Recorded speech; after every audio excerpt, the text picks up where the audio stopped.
Okay, thank you. That was the video. And hello, everyone. I'm Candice Wong.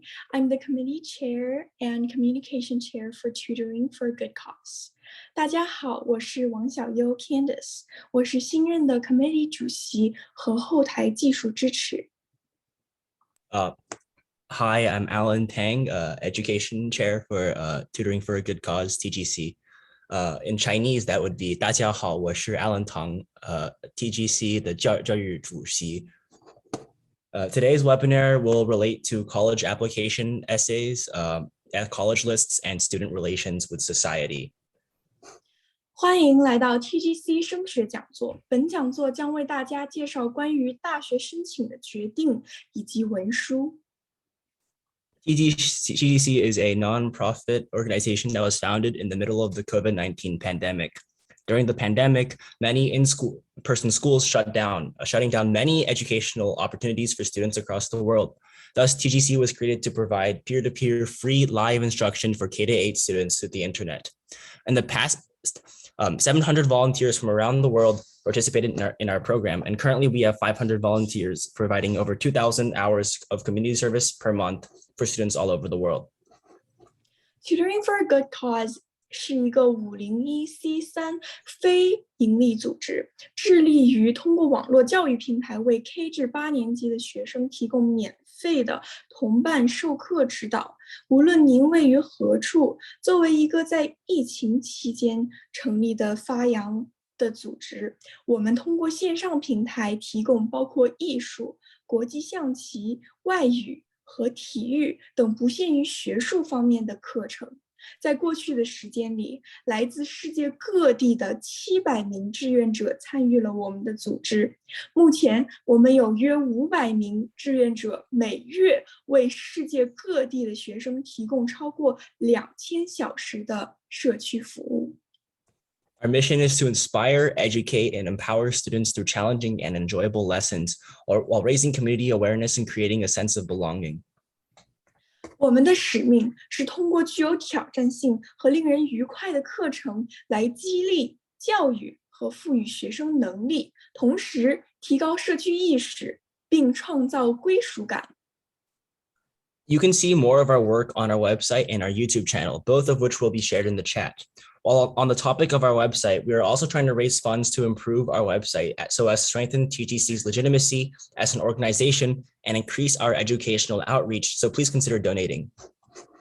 我们的网站和 YouTube 账号会在 chat 里面为大家分享，上面会有关于 TGC 的资讯和介绍。说到网站，我们也在努力的筹集资金来改善我们的网站，请大家考虑捐款来支持我们，给大家提供更好的资源和提升 TGC 对高年级学生申请大学的帮助。Today's speaker is Kenn Jiang. He served as the committee chair of TGC from 2022 to 2023. Kenn's growth path started out by being accepted into PS 130 Hernando de Soto School, then graduating at an extremely selective academic magnet school, Hunter College High School. Starting this fall, he'll be attending Swarthmore College as a law major. The acceptance rate at Swarthmore College for the class of 2027 is as low as 6.7%, lower than many Ivy Leagues. In today's webinar, Kevin will help shed light on what made him stand out among the high competition, as well as college application essays, college decisions, and more. 今天我们特邀 TGC 2022至2023年的 Committee Chair Kenn Jiang 为大家做实时的 Zoom 讲座。Kenn 的成长之路始于考进 PS 130 Hernando de Soto 小学。高中毕业于纽约特考高中 Hunter College High School， 他申请到了文理的3巨头之一，收取率低于很多常青藤学校的 Swarthmore College。 今天他将他的成长经历作为启发，给大家讲解大学申请文书、大学名单选择及给各位义工正向的引导和建议。Now let's welcome Kenn. 让我们有请 Kenn. Hi, everyone. Okay, I'm going to share my screen. Okay, so Today's webinar will, as the other hosts mentioned, it's mainly talking about college lists and essays. And the goal of today's presentation is to help people see beyond statistics and numbers, which a lot of people tend to hyper-focus on. Okay, so I'll start with a brief introduction, and then I'll talk about crafting a balanced college list. Then I will go over the components of the college application process, and then finally I'll just talk about essays more specifically. So a brief disclaimer, all of this is based on my personal knowledge and experience. Applying to college is an extremely individualized process, so whatever I've gone through will not always work for everyone else. And the information in this presentation assumes a basic working knowledge of the college application process. For those viewers that don't fully understand what's going on, there's another video on the TGC YouTube channel that goes more in depth on the basics of the college application process by the previous TGC committee chair, Miranda Lin. Okay, so we'll start with an introduction. As has been mentioned, I went to Hunter College High School, which is a 7 to 12 magnet school that's just fairly selective. It has an entrance exam and low admission rates. And now I'm going to Swarthmore College. It's a private liberal arts college in Pennsylvania in 2021, it had an around 8% acceptance rate. The other hosts mentioned that the acceptance rate has gone down to about 6.7%, which can be attributed to, one second. It can be attributed to several factors. For example, during the pandemic, with test optional policies, more people have been applying, and the number of students accepted at colleges hasn't gone up. So more people applying, same amount of people being accepted, so the acceptance rate goes down. Okay. So Swarthmore, I'm sure many of you haven't heard of Swarthmore, so I just thought I would put these screenshots from US News on to just sort of show you guys what Swarthmore is. It's a national liberal arts college in Pennsylvania, just outside of Philadelphia, fairly suburban with an undergraduate enrollment of 1,651 students. Comparatively very small. And I applied through QuestBridge. So there are multiple ways that you can apply to college, the most common being the Common App. I applied through QuestBridge, which is specifically for low-income applicants, and it has a separate process where there's something that's similar to a competition, where you write essays, you submit an application early, and then the QuestBridge organization chooses some people to be QuestBridge finalists, who then get their applications sent to all ranked schools early.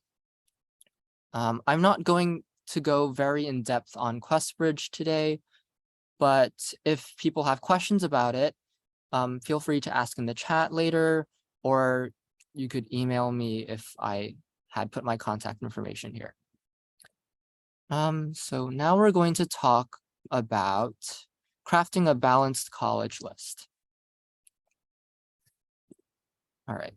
It is impossible to guarantee admission to highly selective colleges or just selective colleges in general. So it's very important when you're creating your college list to have schools that are hard to get into, and also schools that you feel you will almost certainly get into, so that in the end, if you're rejected from all the other colleges, you have something to fall back on. So there are three categories generally. There's the reach schools, there's the target schools, and then there are quote unquote safety schools. The most important thing to note here is that all three categories, all schools that you apply to should be schools that you are okay with or happy with going to. So don't apply to just random schools to fill out your safeties or your targets. Actually think, if I ended up only being accepted to this school, would I be happy going there? So reach schools tend to be anything under 20% acceptance rate. All the Ivy Leagues, for example, are reach schools. Then there are target schools where you think you have a fair chance of getting in. Around a 50% is good. That's like a coin flip. And you can figure out if it's a good target by comparing your stats with other applicants that are accepted. And I'll talk about that a little bit later. And then there are safety schools that are where you are guaranteed admission, pretty much. Okay, so this is an example. It's not mine, but I found this online, and it's something that a lot of people have used is sort of these spreadsheets on Google Sheets where you just list out the colleges that you are thinking of applying to or you will apply to, and it helps you visualize how many colleges you're applying to. In Miranda's video, you'll remember there's a lot of emphasis on cutting down your college list so you don't overwhelm yourself with applications. So here you can see reach, target, safety. These numbers are a little different, but it's also older, so the acceptance rates are different. So here's an example of statistics. There's this university called Binghamton University that has a 44% acceptance rate according to Google. So that would put it in the target school category. But if we're looking at these stats, this one is from my school. It's a scattergram for everyone in Hunter that applied to Binghamton University. All these check marks are acceptances. So anyone who had around this sort of 80 to 90 GPA range and fairly high SATs, pretty much all were accepted. But you can see down here some rejections, these X's, when the GPA gets too low. So it's a target school if your stats are somewhere in this range. But if your stats were, say, like an 82 GPA and even 1500, you would not call Binghamton a target because your stats are far out of range of the normal acceptance rate. And here's another one from Niche. You can see this data where the acceptance pool here tends to be in the upper right corner. So if you find your stats to be somewhere down here, Binghamton, despite being a 44% acceptance rate, would not be a target. So it's important to know that target schools are relative, and it depends on your stats. Okay. And I just wanted to point out, so for example, Harvard University, if we're looking at this scattergram, even people with 96 GPAs, 98 GPAs, and the 1500s were still rejected. So this is just me trying to say that all Ivy League universities or any university that has a low acceptance rate is always a reach. Even if you have really, really good stats, you're still not going to call these Ivy Leagues or these selective universities targets or safeties. All right, so I just wanted to go a little bit more in depth in the different things that you should pay attention to when you're crafting your college list. So here, you'll notice Swarthmore is listed as a National Liberal Arts College. Now you might be wondering, what is a liberal arts college?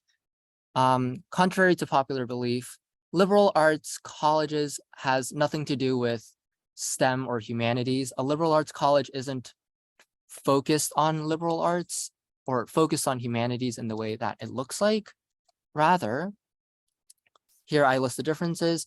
There are research universities, which is all the Ivies, well, most of the Ivies, for example, or all the larger universities are called research universities because they are larger, they have larger student populations, they're research oriented, meaning that the professors are researching, they focus on research. The grad students at the university are also researching, and you at the school would also be researching with the grad students.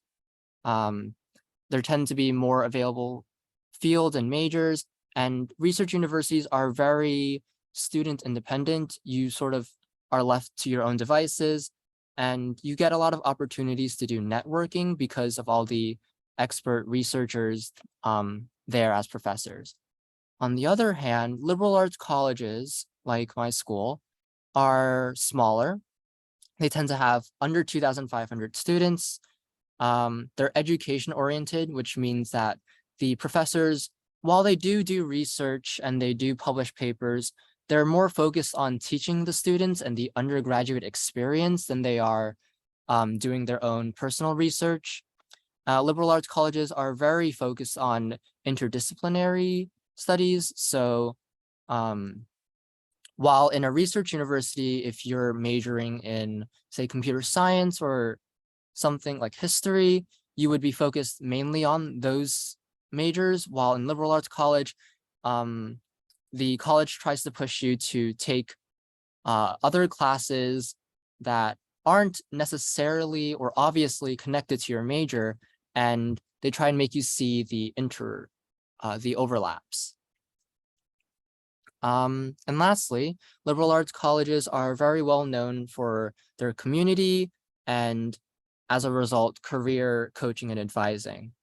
Because liberal arts colleges are so much smaller and tend to have lower student to faculty ratios, you get to know the professors a little better, you get to know your classmates a little better, and the advisors and teachers are able to focus more on the students because there are less of them.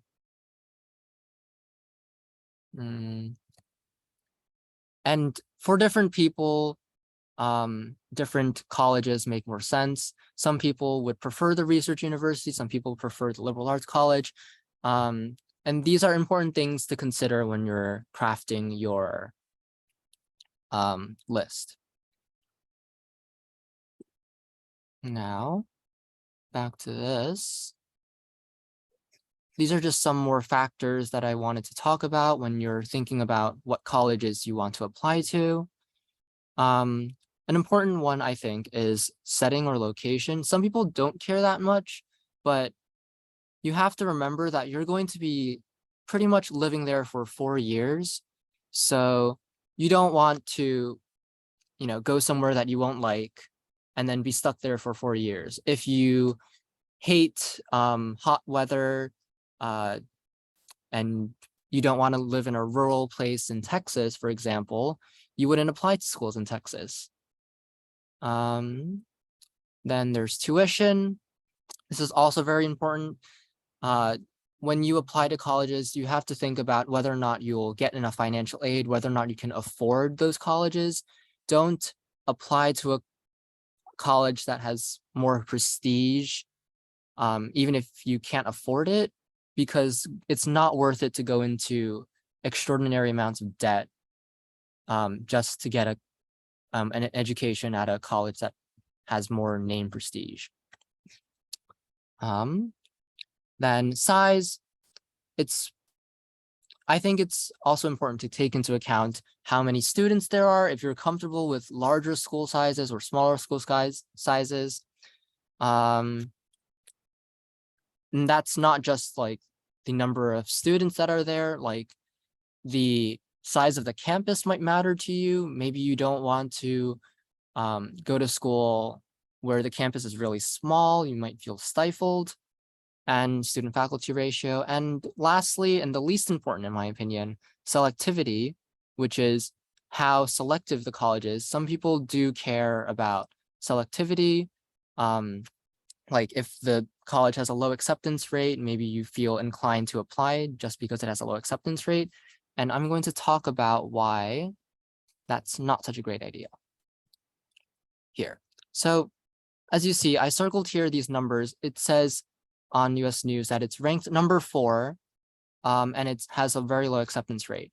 But we're very focused on these numbers because they look nice and they do matter. Hang on.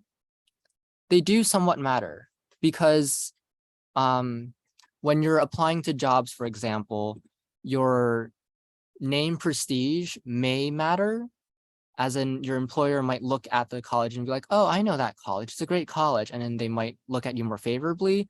But hyper focusing on rankings or these statistics will only hamper your application. So there's this idea called fit, which is that some students fit better into certain schools and some students don't. So on the student side, students should apply to schools that fit them. And schools likewise will be looking for students that fit their community or fit their mission. So a very easy example is academics. So if you want to major in history or anything humanities really, you wouldn't be applying to MIT or Caltech, even though they have very low acceptance rate and are very prestigious. They're not that strong, I would say. They're strong, but they're not that strong in these certain areas that you would be looking for. And similarly, if you wanted to work in Congress in Washington, DC, Georgetown, which is placed in DC, will give you more opportunities than UPenn, which is known for business rather than politics. And like I mentioned, colleges are also looking for students that fit their community. I think I talk about community fitting here. Yeah. So some more examples of community fit. If you look at Columbia University, they have a lot of emphasis on this thing called their core curriculum. So all of these screenshots are pulled off the college websites. So Columbia is very focused on this idea of certain academic rigor. So they have classes that they require you to take from different departments, and this is what they call the core curriculum. And they're very well known for example, requiring you to take certain English courses, which people who don't like English would hate. So students that they would look for are people known to be or present to be very academic oriented, very intellectual, and also very willing to explore outside their comfort zone. They're looking for intellectual curiosity. For another college, Pomona, as you see here in the screenshot, they're very focused on the idea of social justice and community work. So here you see, it's a little small, I'm sorry, and it says, "A better world. We encourage all our students to become educated, responsible citizens of the world through volunteering and community partnership opportunities, leadership training, and ways to live sustainably." So as you can see, Pomona is looking for students that are engaged in their community. They're doing work to better their own communities. So they're going to look for people who have extensive volunteer history or a lot of community service. And final example, Stanford, they're very interested in leadership leadership in diverse communities. I'm not going to read through all of these. It's also very small, but if you go through like these college websites and you spend some time researching and looking through them, you'll notice little things that they put in there to show what they're looking for. And if you identify with any of these qualities, or if you just really want to go to that college, you want to emphasize these qualities to demonstrate your fit. What's next? Right. So like I said, when you're applying to colleges, it's really important to do research. You have to research the colleges very in depth to find colleges that you would like. And also because later on when you're writing essays, you want to show that you have done this research. So some good ways you can find resources. There's US News, obviously. Then there's Niche, Naviance, Big Future, which is in conjunction with College Board, and of course, the college websites themselves. You can always find these college websites by just looking up the name of the college, maybe append website to the end, and then just go on their website, spend some time exploring. All right. Now I'm just going to go over the components of the actual application process. So after you've figured out which colleges you want to apply to, you want to take care of each of these components. So here I've got them listed. There's GPA. GPA is important as a sort of threshold qualifier. If you are below the average GPA that they accept, then you have significantly reduced admission chance. So do research these statistics and see if your GPA is in line with those colleges that you're applying to. Test scores, which is less important now because of test optional admissions, but it does still help. If you do submit them, they can still be useful to help paint the picture of like what kind of student you are academically. And in conjunction with your GPA, your test scores could even help your GPA a little. So people who have a little bit lower GPAs can use test scores to show that they're still strong academically. But this doesn't work if your GPA is like extremely below their median. Test scores are just like a small bump. Next, extracurriculars. I would say extracurriculars is the most important thing in your application. Just everything that you do outside of school, hobbies, sports, community service, advocacy, work, and internships, those all count as extracurriculars because they're done outside of school. And they're important because the college wants to know that you're going to use the resources available at the college well, and they want to know that you'll succeed when you're using the different resources available at the college.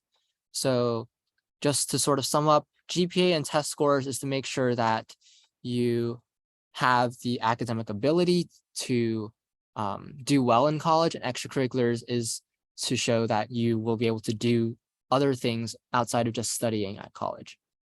And there are the rec letters. You would usually get recommendation letters from 2 of your teachers, preferably one from humanities and one from STEM, to sort of show that you're not one-dimensional. And there's not really much you can control over recommendation letters. The only thing I can advise you is that take time to make good relationships with your teachers. Go for office hours, talk to them in class, be active in class. All of these are important to sort of help the teacher get to know you a little better. So when they do end up writing these recommendation letters, which are quite important, they have things to say. They have something to say, and it's something good to say. Then there are essays, which is also extremely important. I devoted a whole section of this presentation to essays because in my view, those are the essays are the turning point, I think, or yeah, the turning point for your application. If your application is not so spectacular, your essays can pull a lot of the weight. And it's also the only part where you can really make a difference when you're actually sitting down and applying, because when you're applying, you can't change your GPA anymore. You can't change your test scores. You're not going to add new extracurriculars, and everything else is just out of your control. But essays are the one thing that you can do something about to really make an impact. And lastly, interest. So interest is a weird one. So different colleges have different policies regarding interest, but generally I would say just do whatever you can, because who knows if they like actually do add up. So interest is short for demonstrated interest, which is basically just showing that you're actually interested in the college. A lot of like Ivy Leagues or really selective colleges, they know you're interested in the college, but they still like to see that, like, you know, you're doing interviews with them, for example. You're doing fly-in programs to visit the college or do programs at the college, or you're applying early to the college. This is a big one. Applying early to certain schools boosts your application admission chance a lot. I'm not going to go into early applications that much, but again, on the TGC YouTube channel, there's already a video that mentions early applications. And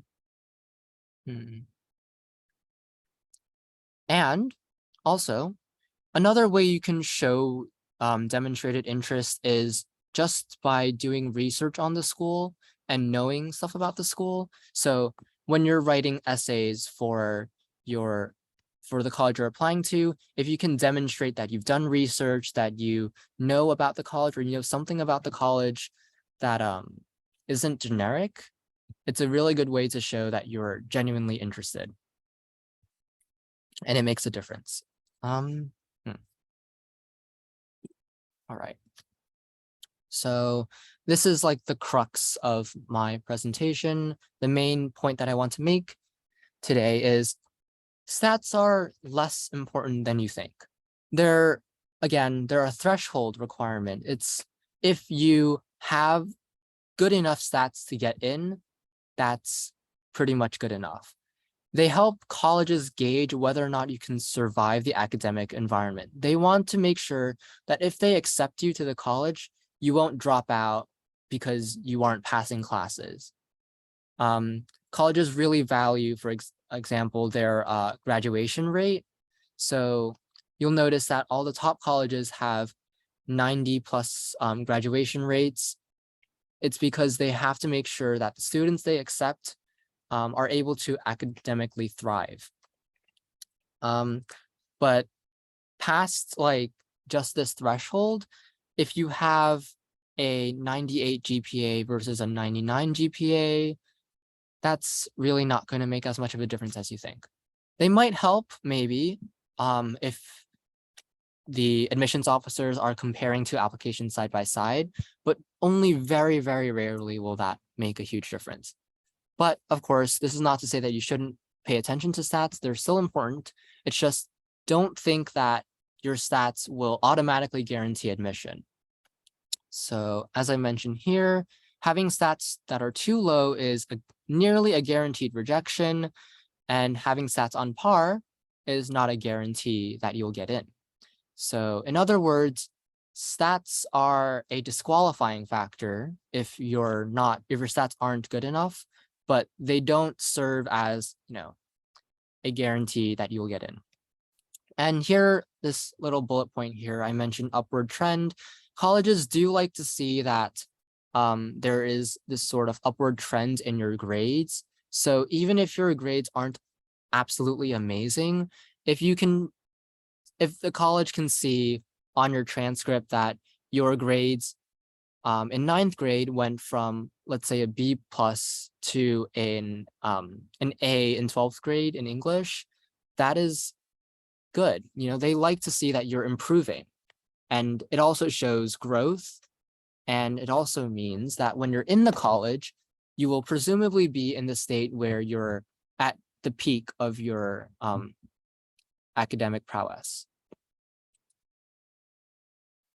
Okay. And so I put up another scattergram just to show that stats do matter, but they don't mean as much as you think. So this is Swarthmore College, actually. And again, the check marks are acceptances, X's are rejections, and these blue circles are waitlists. So Let's see. You can see at 1600 and around a 95 GPA, someone was accepted.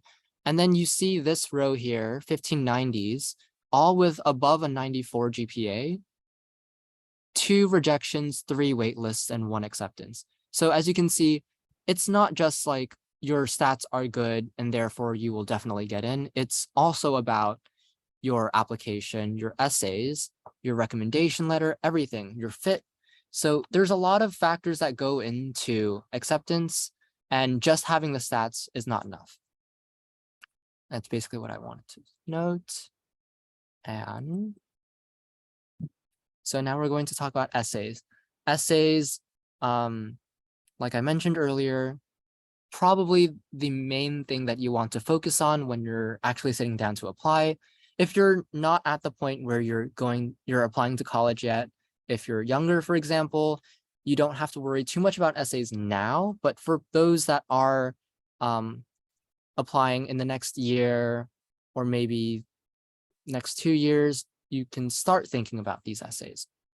Okay. Essays right after your extracurricular activities are the most important factor in college admissions. I saw a statistic online that I'm not entirely sure is true, but I believe extracurriculars are at like they account for about 30% of your application, and essays account for about 25%. So, and then followed by your GPA and test scores being about, a GPA being about 20%, your grades, and then test scores being about 10%.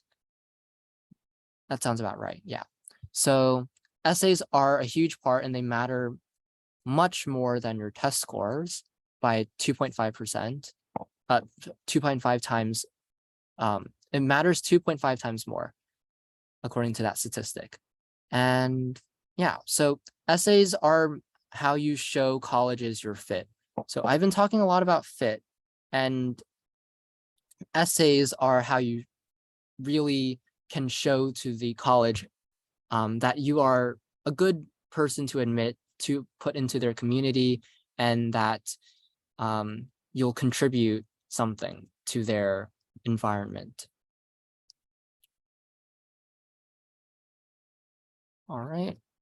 So these are just some tips for essay writing. So it's very important to remember that this is your personal statement. I'm not talking about supplementals here, but supplementals do apply. This is your main essay that you're sending out to colleges, and they're not just your standard 5-paragraph essay with intro, body, conclusion. So their rules are similar, but you have to break out of that because colleges are reading thousands upon thousands of essays. And if your essay is just a cookie cutter 5-paragraph essay, they're just not going to read it really. And that would be really bad for your application. So the first thing you should think about when you're creating your essay is a theme or a singular focus.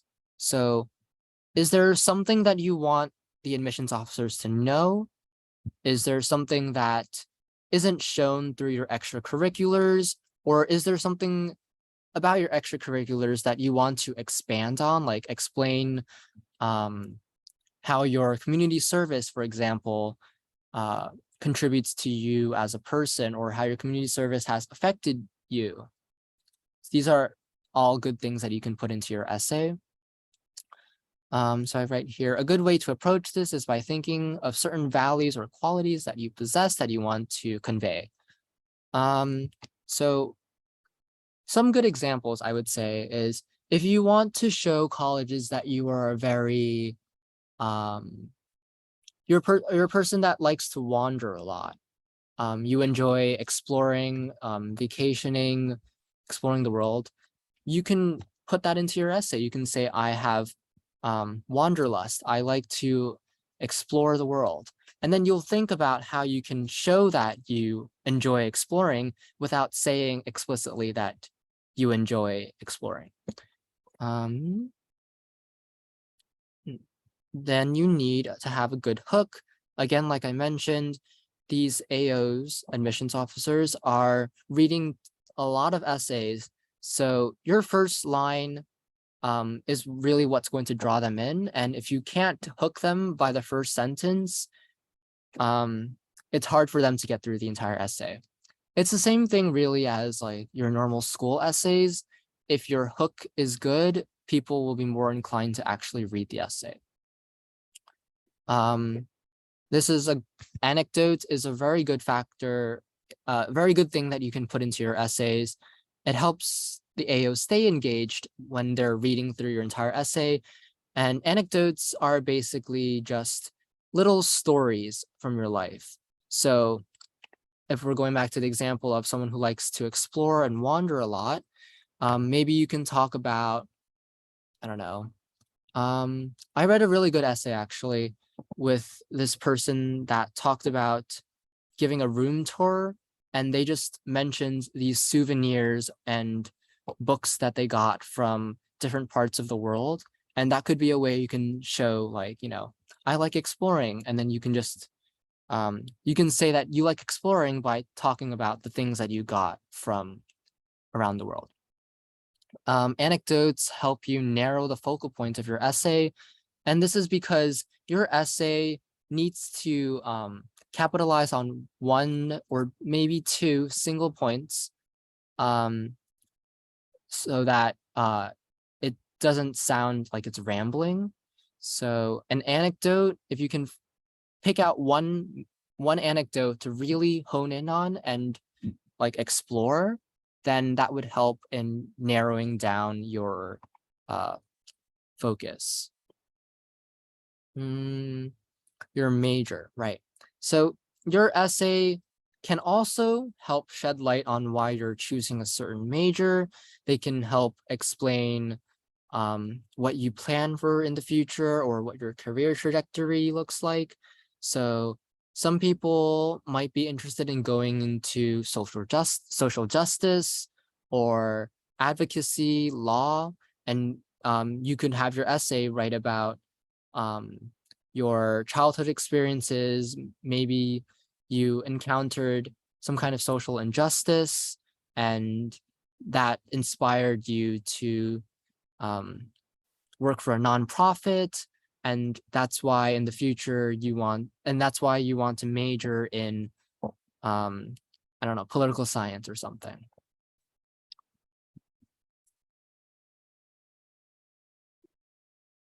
All right. So some more things to take note of.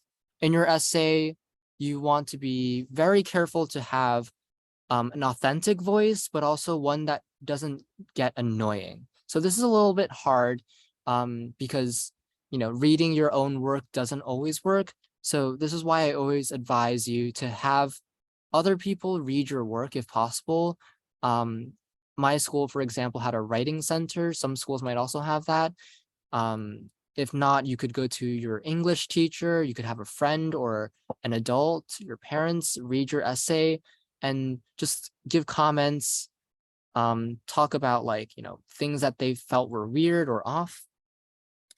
And tone is also important because you don't want your tone to be off-putting. You don't want to sound like you're bragging, for example, in your essay.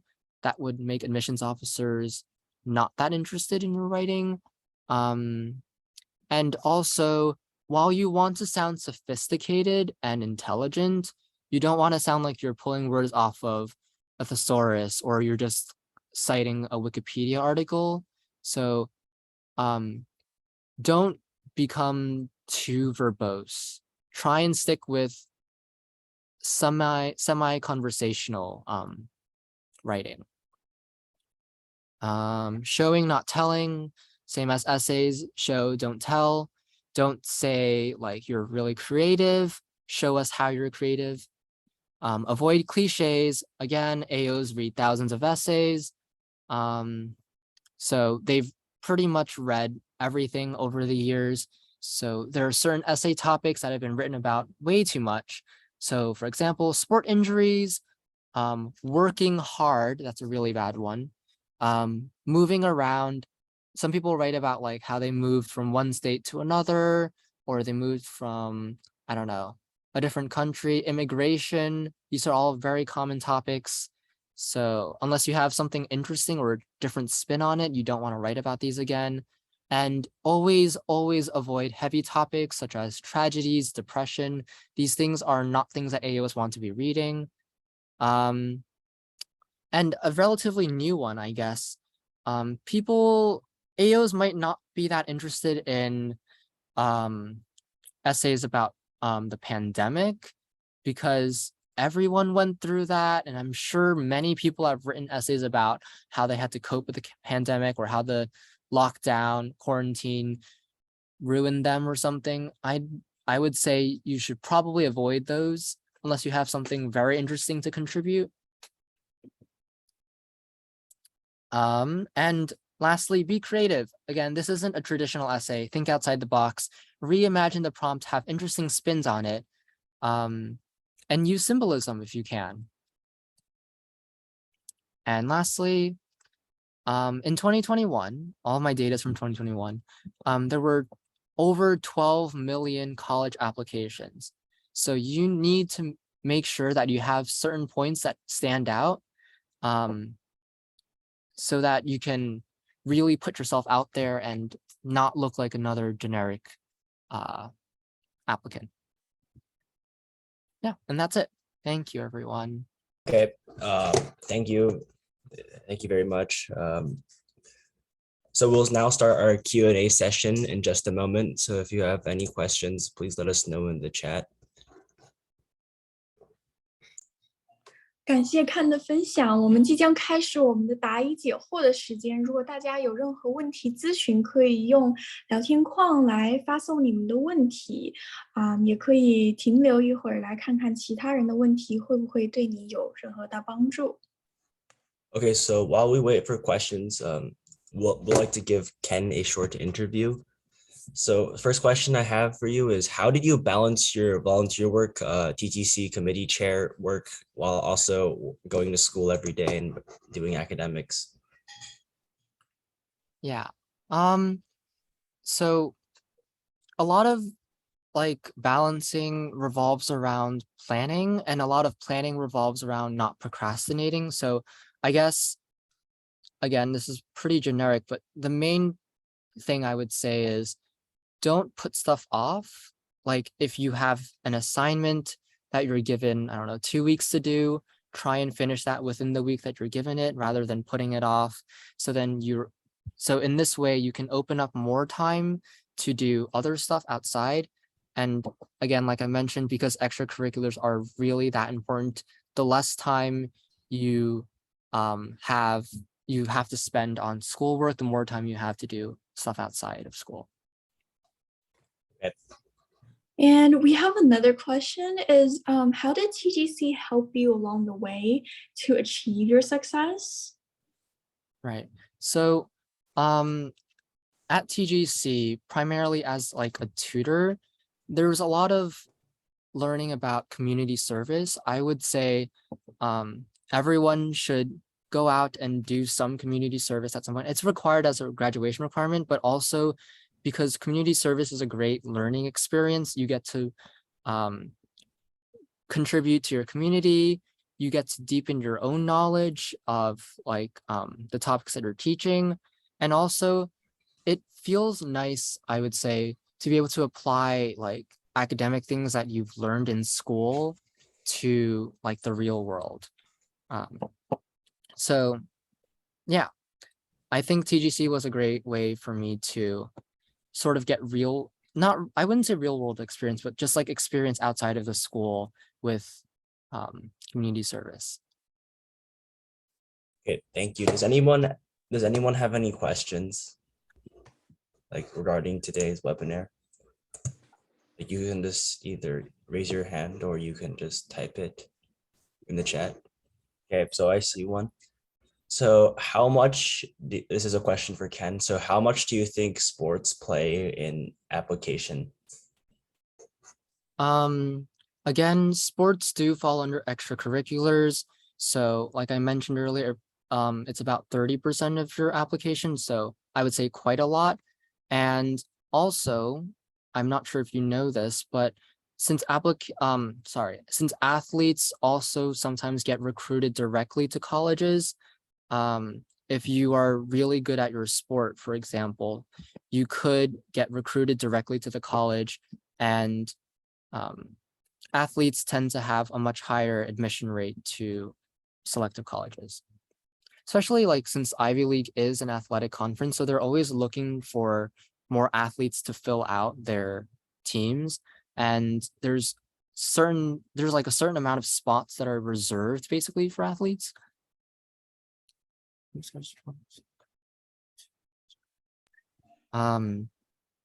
Do you Yeah, think yeah. Do you think sports are comparable to like music awards?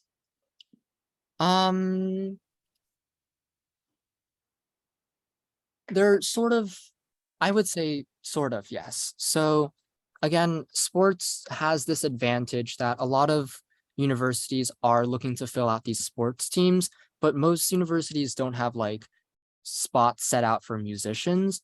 But because colleges want to create the most diverse possible student population, having someone that is like very good at music is also something that they would want to put in their community. Okay, so I see another question. So what's the requirement to apply through QuestBridge? So QuestBridge is for low income students that have well, they have to have grades that are above like a certain level. They have to be low income, and then they have to have a strong enough application, I guess, to pass the preliminary round. I'll just share the link to the QuestBridge site, and you can do a little bit of exploring. But it's mainly income based, and then there's just a little bit about like, you know, what your grades are. And we have another question is that how do you plan your career as a lawyer? I guess it's because you're a law major. So like, how do you plan your career with the law major? Right. So the thing about going to law is that you have to attend law school. Well, you don't have to, but you probably should attend law school in order to get accreditation and stuff like not accreditation. Well, you should go to law school, and law school is something that comes after normal your normal 4-year college. So and the thing about law school is that you can get in regardless of what you've majored in during undergraduate. It's all about like whether or not you can do well on the LSAT and whether or not you have good relations with your professors. So for example, I'm going to a liberal arts college, which I mentioned, which is smaller, and that's really nice for me because it allows me to interact more closely with the professors there, and I'll be able to learn more, but also I'll be able to get better recommendation letters when I do end up applying to law school. And then I also see another question. What is the best major to get into Harvard? Okay. So the thing is, none of them, like these Ivy League schools, and basically all selective schools and all liberal arts colleges, they don't admit by major. So you're not going to get in just because you said you wanted to be a philosophy major, or if you said you wanted to be an English major, for example. Yeah, that's pretty much it. It's more about what your extracurriculars are. So like if your extracurriculars are different or unique, you're more likely to be accepted than picking a unique major.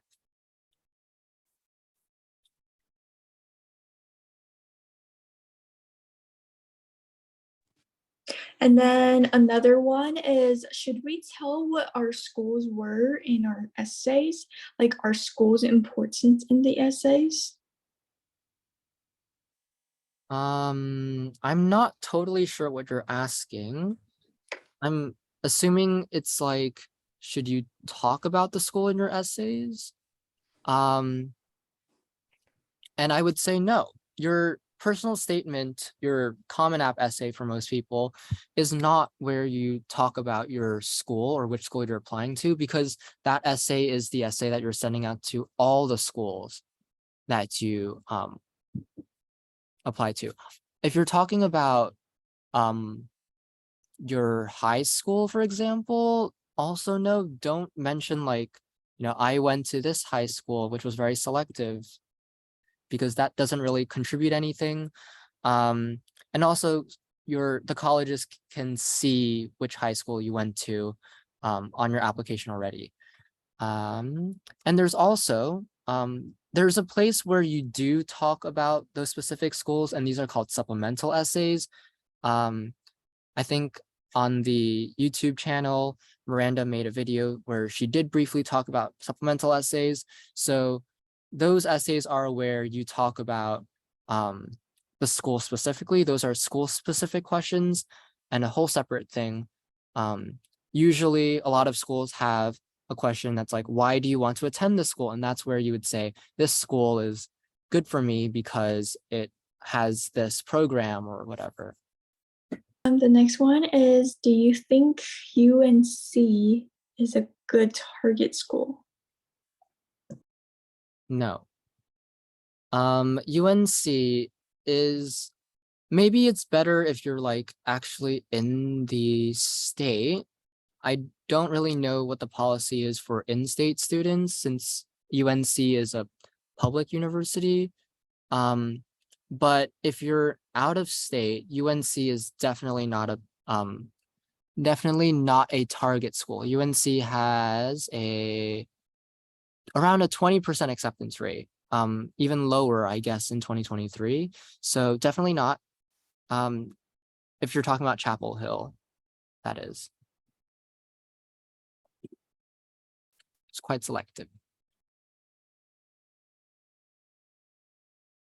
So next question is, if you want to become a lawyer, what would we prepare in middle school and high school?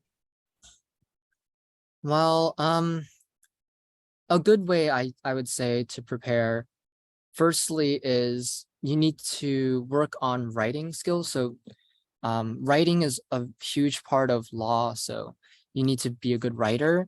And there's also obviously a variety of clubs that you can become involved in. Debate, for example, Model UN, those sort of things where you have discussions.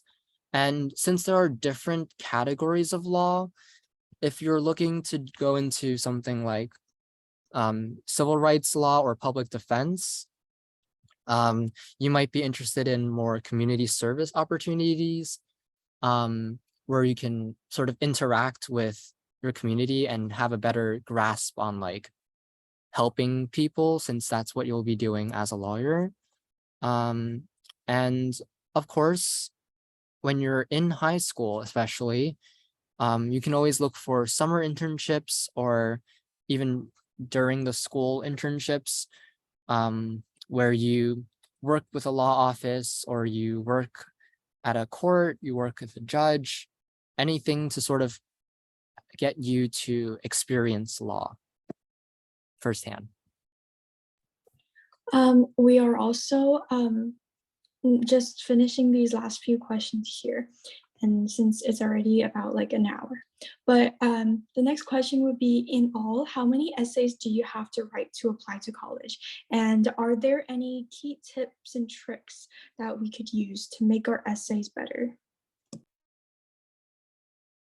Okay. How many essays is dependent on how many colleges you apply to. Different colleges also have different requirements. So for example, my list was like 10-ish colleges, I think. And I would advise most people to keep it around the 10 area. And I think I wrote upwards of 20-ish essays. So some colleges don't have essay requirements, but some colleges have like 3-4 essay requirements, supplemental essays. So it can get very high.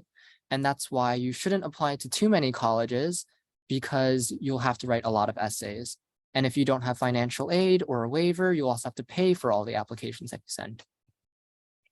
I'll just go through the chat questions.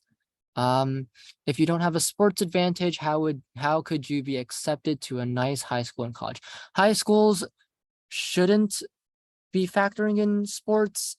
Hunter, for example, did not care about your sports. It was just if you got in the 90th percentile during the state exams in 5th grade, and then I think you had to have like 4s on your report card or something like that. Then you take the entrance exam, you do well on the entrance exam, and then you get in. That's it. There's no sports advantage. For college, yes, there are a lot of seats that are set out for athletes. And yes, a lot of people use sports as an extracurricular, which does give them a boost, but you don't have to be sports oriented or even play a sport to really get into a college. These are just easy ways to have a dedicated extracurricular.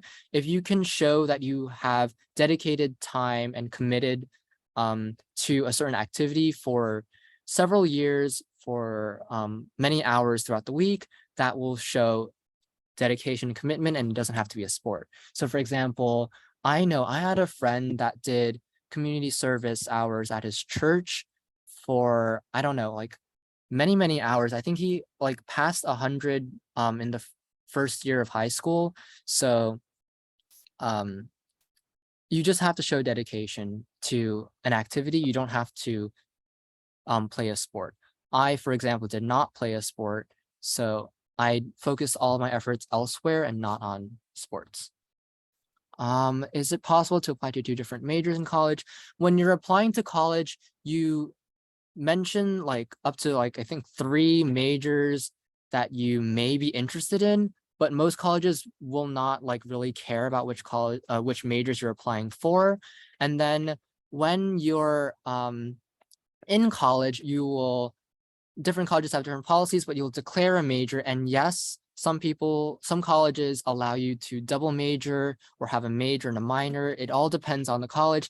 And this is why it's important to do research, because if you're interested in having multiple majors or having some sort of intersecting set of majors, then you want to look into the college and see if that's possible. For example, Swarthmore allows you to create your own major. So if the majors that they offer aren't available, you can sort of craft your own major by taking elements from different already existing majors. What do you know about rec letters? Like, do most teachers give very different rec letters? Is there any specific way we should ask for rec letters? Okay. Yeah, so rec letters, usually you would waive access to the rec letters, so you never get to read your recommendation letters until after you've already been accepted, for example. Then you can ask them for it. And colleges do see if you've waived access to the letter, and it's not a good look if you haven't waived it, because then they'll think that you've influenced the letter. So most people will waive access to seeing the letter. They won't see the letter ever. So really, it's all down to which teachers you trust to write good rec letters. Typically, those are teachers that know you well, that you think like you, and some students do have rumors about like which teachers are better. In my school, for example, there were some English teachers that were known for being very good rec letter writers. So that's also a possibility. Is there any way specifically we should ask for rec letters? Your school, different schools have different policies, but our school, for example, in the 11th grade, we just went to the teacher that we wanted to ask for in person, and then we said, could we have a recommendation letter? Could you write a recommendation letter for you? And then sometimes they would send out a survey for you to fill out, so they had some more stuff to write about.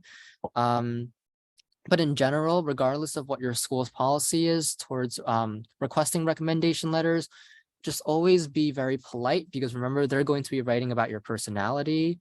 So be polite.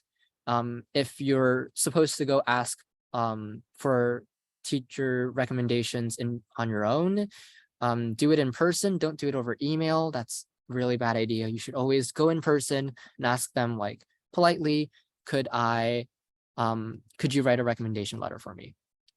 And most of the time they will say yes.